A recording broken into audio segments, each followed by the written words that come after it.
नमस्कार दोस्तों, आप सभी का स्वागत है। सर्वप्रथम आप सभी को बहुत बहुत बधाई। आप अगले लास्ट चरण में पहुंच चुके हैं और आशा करते हैं कि आप लोग बिल्कुल ही इसे फाइनल करेंगे।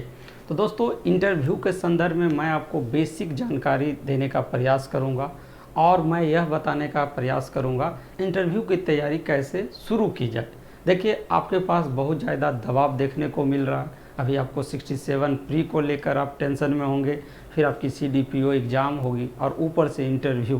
तो आप इतने सारे एक साथ दबाव को कैसे झेल सकते हैं। तो इसके लिए अभी से ही आपको कम से कम 2 घंटे ज़रूर इंटरव्यू के लिए समय निकालने की आवश्यकता है। इंटरव्यू की तैयारी कोई ये आपकी GS की तैयारी नहीं है जो 1-2 दिनों में हो जाएगी। यह एक सतत प्रक्रिया है, इसीलिए आपको अभी से ही लगने की आवश्यकता है और डेली कुछ ना कुछ इस पे वर्क करने की आवश्यकता है। तो देखिए कि इंटरव्यू आपकी संभवतः 15 मई के बाद ही शुरू होगी, ऐसा लग रहा है, क्योंकि जुडिशियल की भी इंटरव्यू अभी शुरू नहीं हुई है। ऊपर से BPSC के पास CDPO और 67 प्री को लेकर भी दबाव है। बहुत दिनों से दोनों एग्ज़ाम मतलब नहीं कंडक्ट करा पाई है।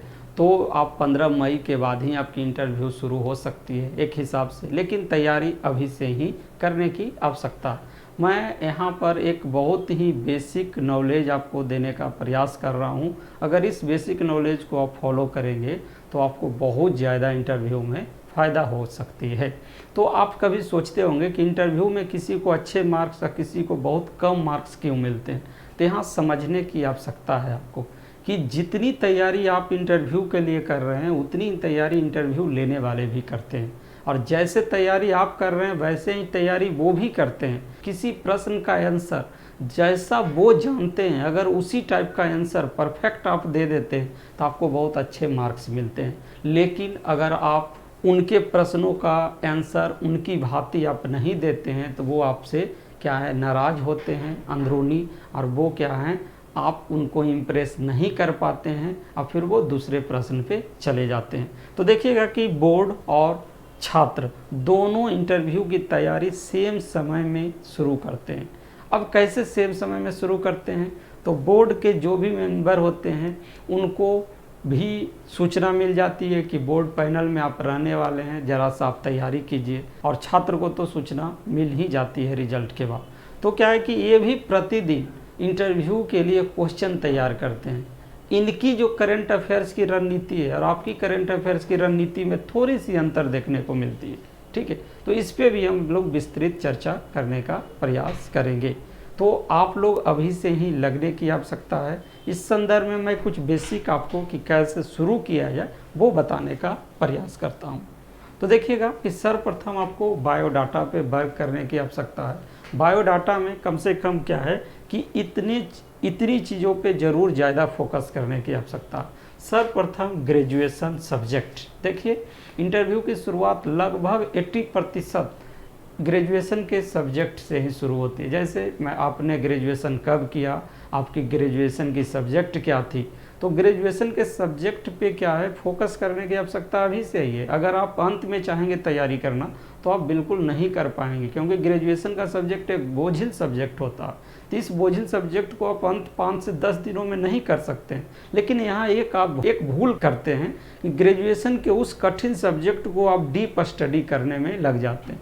मेरा सलाह होगा कि ग्रेजुएशन के जो भी सब्जेक्ट हैं या ऑप्शनल सब्जेक्ट हैं, दोनों के बेसिक नॉलेज हासिल करने का प्रयास करें, क्योंकि इंटरव्यू लेने वाले भी ग्रेजुएशन से सवाल पूछने की तैयारी कर रहे होंगे। हो सकता है उनकी सब्जेक्ट भी नहीं है, फिर भी वो पूछना चाह रहे हैं, तो वो कोई डीप स्टडी नहीं करेंगे। वो भी क्या है, ऊपर ऊपर ही स्टडी करके बेसिक चीज़ों को क्या करते हैं, अपना डायरी में मेंटेन करते हैं। और बेसिक चीज़ों को क्या होता है, इंटरव्यू की इतनी दबाव होती है कि बेसिक चीज़ भी जब पूछ दिया जाता है इंटरव्यू बोर्ड में तो वो परफेक्ट आंसर नहीं दे पाते हैं, जिनके कारण उनकी मार्क्स अच्छी नहीं आती।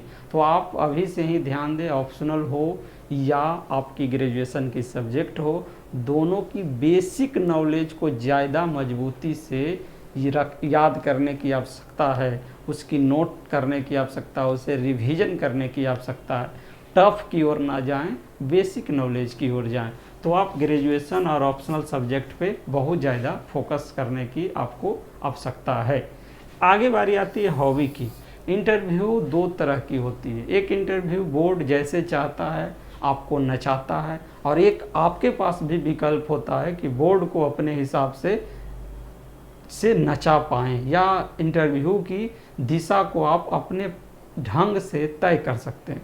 तो होता क्या है कि हॉबी हो गया, आइडियल पर्सन हो गया, ये दो ऐसे बिंदु होंगे जहां इंटरव्यू की दिशा आप तय कर सकते हैं। लेकिन अक्सर मेरे द्वारा देखा गया, जैसे 64 में भी मैं लगभग 200 प्लस इंटरव्यू को मैं खुद लिया हूं, तो मेरा अनुभव कह रहा है कि यहाँ पर क्या होते हैं कि आइडियल पर्सन और हॉबी में सभी बचते हैं। यानी ऐसा हॉबी या आइडियल पर्सन रखना चाहते हैं जहाँ से कोई क्वेश्चन ही एराइज नहीं हो, यानी वो चाहते हैं कि ऐसा रखें जहाँ से कुछ भी ना पूछे।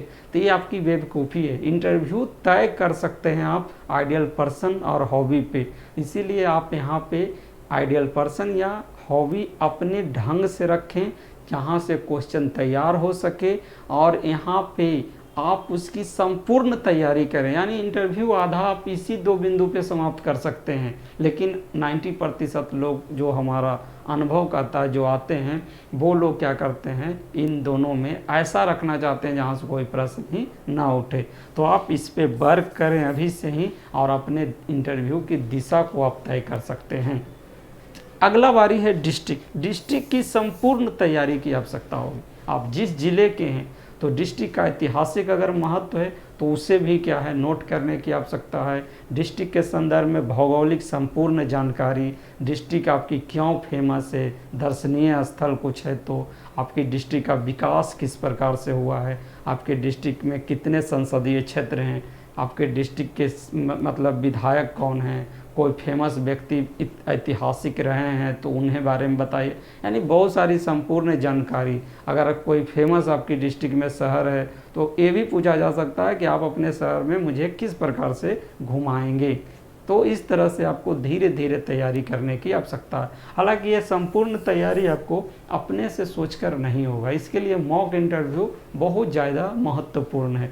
तो जितना मॉक इंटरव्यू आप देंगे उतना ही क्वेश्चन का विकल्प आपके पास जाएगा, फिर आपकी तैयारी परफेक्ट की ओर बढ़ेगी।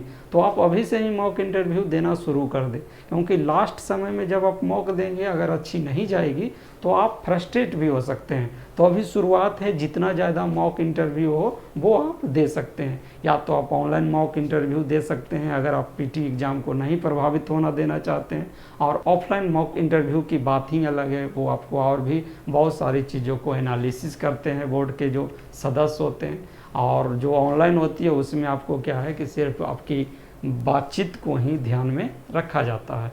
तो आप इस पे फोकस करके अपनी इंटरव्यू को शुरुआत कर सकते हैं।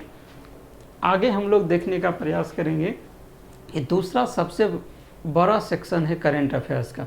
करंट अफेयर्स के लिए क्या है कि यहाँ पे मैं चर्चा करने का प्रयास करूँगा कि इंटरव्यू के जो बोर्ड मेंबर हैं वो भी करंट अफेयर्स की तैयारी, देखिए वो बहुत सीनियर होते हैं, उनकी पेपर पढ़ने की आदत बहुत ही पुरानी होती है। तो आप जो मैगजीन के सहारे अपनी करंट अफेयर्स की तैयारी कर रहे हैं ये आपके लिए बहुत ही नुकसानदायक हो सकता है। तो जैसे बोर्ड तैयारी कर रहा है उसी प्रकार से आप भी तैयारी करें। तो आज से ही आप कम से कम 2 पेपर पढ़ने का प्रयास करें। एक राष्ट्रीय लेवल का अगर मिलता है तो वो, एक क्षेत्रीय, दोनों को आप फॉलो कर सकते हैं। अब यहाँ पर क्या होगा कि जो बोर्ड के मेंबर हैं वो प्रतिदिन पेपर पढ़ रहे हैं और उसी से कुछ कुछ नोट कर रहे हैं। तो आप भी पेपर पढ़ें, उसी से कुछ कुछ नोट डायरी में करते जाएं। वहाँ पर आपको क्या करना है, राष्ट्रीय महत्व के, अंतर्राष्ट्रीय महत्व के और संपादकीय तीनों पे बहुत ही फोकस करने की आवश्यकता है।